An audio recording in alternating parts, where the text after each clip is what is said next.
Fascist সরকারের আমলে কেরানীগঞ্জ উপজেলার জালিম এবং দুর্ধর্ষ সারা বাংলাদেশে পরিচিত শাহীন চেয়ারম্যানের দ্বারা বিভিন্নভাবে নির্যাতিত ও নিপীড়িত হয়েছে। আমি এবং আমার পরিবার এই পরিবারের নির্যাতন এবং নিপীড়নের শিকার হয়েছি, যেগুলো বলার ভাষা আমাদের জানা নেই। বিগত সময়ে আমরা আইনের আশ্রয় নিতে পারিনি, এমন অবস্থা হয়েছে। আমরা যদি আদালতের শরণাপন্ন হয়ে কোনো মামলার আবেদন দাখিলের জন্য দিয়েছি, তো সেটা শাহীন চেয়ারম্যানের কাছে আদালতে মামলা দাখিল হওয়ার পূর্বেই তার গোচরে চলে গেছে। যদি আমরা দুর্নীতি দমন কমিশনের তার বিরুদ্ধে কোনো অভিযোগ দিয়েছি, সেই অভিযোগ গ্রহণ করার পূর্বেই তার কাছে সেটার খবর চলে গিয়েছে। এই দুর্ধর্ষ শাহীন চেয়ারম্যানের নির্যাতন এবং নিপীড়নে কেরানীগঞ্জের হাজারো লাখো মানুষ অসহায় ছিল। বর্তমানে ৩৬শে জুলাই তথা ৫ই আগস্টের গণ অভ্যুত্থানের মাধ্যমে ছাত্র জনতার যেই সরকার গঠিত হয়েছে, অন্তর্বর্তীকালীন সরকার, এই সরকারের মাধ্যমে আমি সহ দেশের আপামর জনগণ একটি সুস্থ স্বাভাবিক নাগরিক অধিকার নিয়ে বেঁচে থাকার মতো, রাষ্ট্রীয় এবং সামাজিক সম্প্রীতি নিয়ে বেঁচে থাকার মতো একটি ব্যবস্থা তারা চায়, আমরা চাই। তারই ধারাবাহিকতায় আজকের যে আমাদের এই সংবাদ সম্মেলন যে বিষয়টিকে নিয়ে, সেই বিষয়টি হচ্ছে কেরানীগঞ্জে শেখ রাসেল মিনি স্টেডিয়ামের নামে আমাদের মালিকানাধীন জমিকে অবৈধভাবে জোরপূর্বক জবরদখল করা হয়েছে এবং এখনো সেই চেষ্টা অব্যাহত রয়েছে। পতিত স্বৈরাচার শাসকের যে জালিম উপজেলা চেয়ারম্যান শাহীন আহমেদ, সে হাজারো লাখো মানুষকে নির্যাতনের বিভিন্ন কলা কৌশল সে ব্যবহার করেছে। এর মধ্যে আমাদের যে মালিকানাধীন সম্পত্তি ছিল, এই সম্পত্তিটাকেও অবৈধভাবে সে জবরদখল করার জন্য বিভিন্ন কলা কৌশল সে ব্যবহার করেছে। আমরা এখানে আমাদের ব্যানারের মধ্যে বিষয়গুলোকে ধারাবাহিক ফুটিয়ে তুলেছি যে 2020 সালের পরে থেকে আমরা 2021 সালে এই সম্পত্তি ক্রয় করে মালিক হই।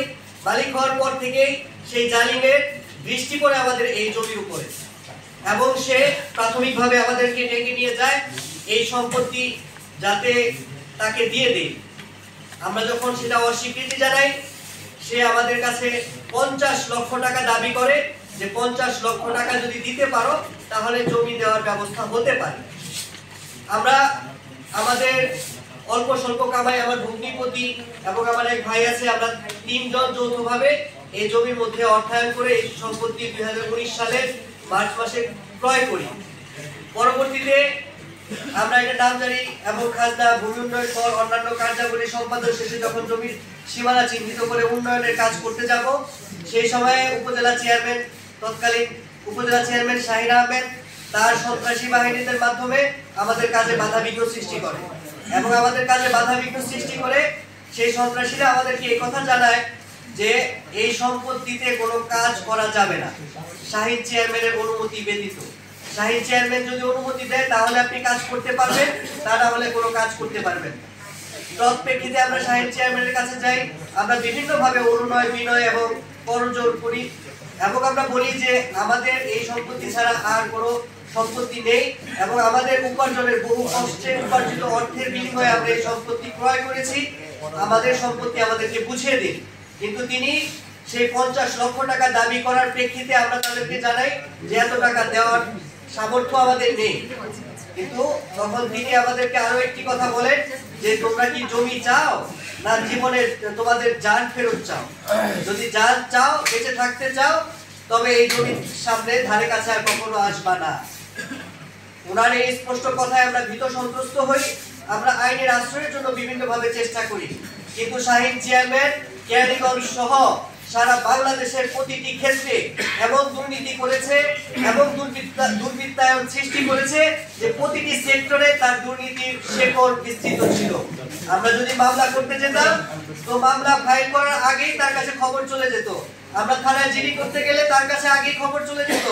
আমরা দুদকে কোনো অভিযোগ করতে গেলে তার কাছে আগেই খবর চলে যেত যে সে তার বিরুদ্ধে কোনো কিছু হচ্ছে, সে সেটা প্রথমেই বন্ধ করে দিত।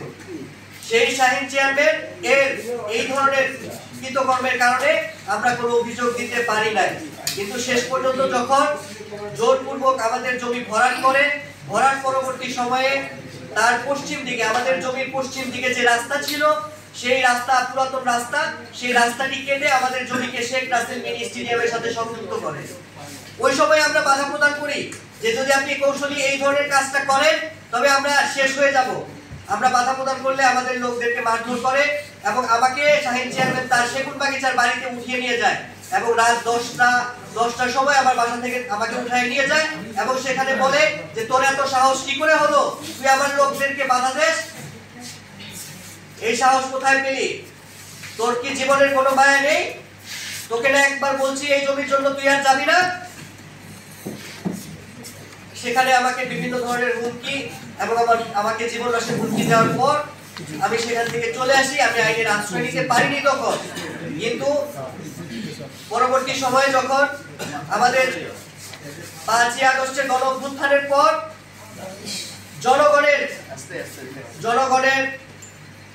জনগণের আকাঙ্ক্ষার ফসল হিসেবে যে অন্তর্বর্তীকালীন সরকার গঠিত হয়েছে, তো আমরা তখন আশায় বুক বেঁধেছি।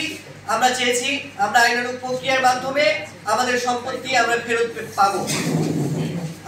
আপনারা জেনে থাকবেন যে আমাদের এই যে সম্পত্তি, আমাদের সম্পত্তির মূল দলিল, নামজারি, ভূমি উন্নয়ন কর, আমাদের সম্পত্তির এই যে মূল দলিল, রেজিস্ট্রেশন করা মূল দলিলের কপি, আমাদের নামে সম্পত্তির নামজারির কপি এবং সর্বশেষ বাংলা 1431 সাল তথা 24-25 অর্থ বছরে ভূমি উন্নয়ন কর আদায় করা আছে।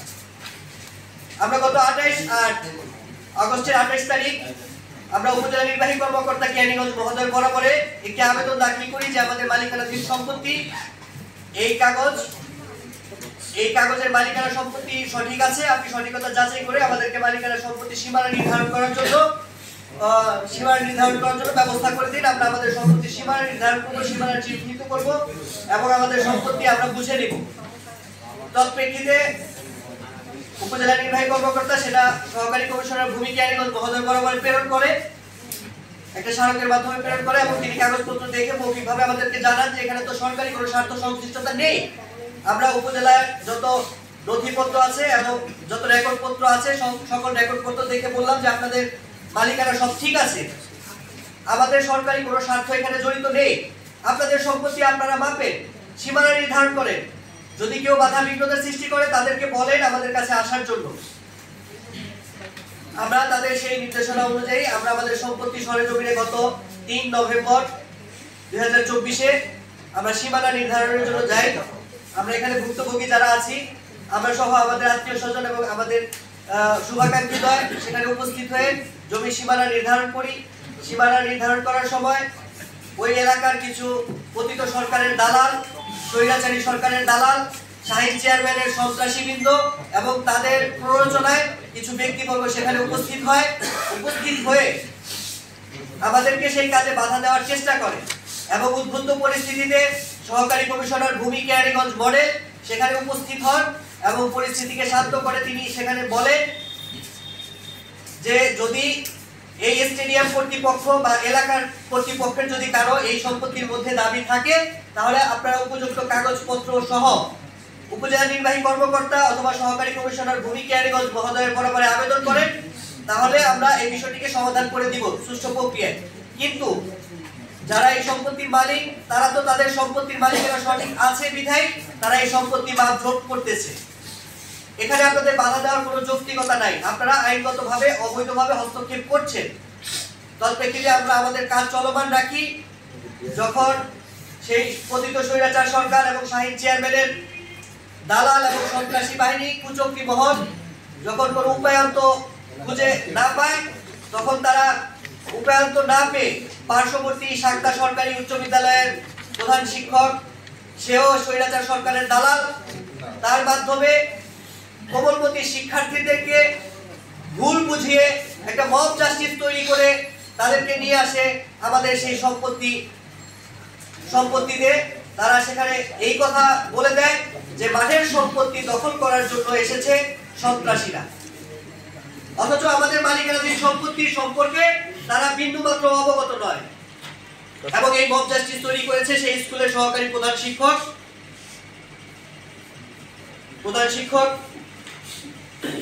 শিক্ষকের নাম হচ্ছে জনাব কামরুজ্জামান, উনি ভারপ্রাপ্ত প্রধান শিক্ষক, এবং সাথে আরো এটার সাথে সহযোগিতা করেছে দলিল উদ্দিন সহকারী শিক্ষক।